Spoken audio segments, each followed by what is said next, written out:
to the 2021 Kitchenette Red Carpet Menu, where I take the Best Picture nominations from Oscars and turn them into a magnificent meal. For Judas and the Black Messiah, I've got Judas and the Black Mousse-iah.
Judas and the Black Messiah is another true movie of this Oscar season that takes place in the late 60s and centers around Fred Hampton, who was the leader of the Black Panther Party in Chicago. The FBI placed a mole in his ranks and they basically dolloped them. Now this dessert represents that.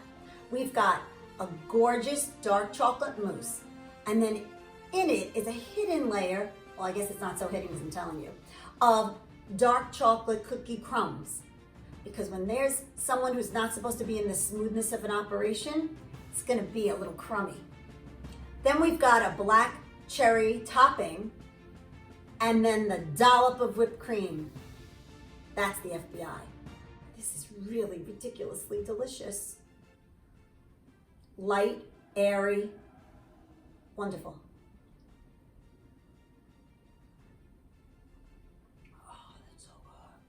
Kitchenette, a little kitchen with a lot of flavor.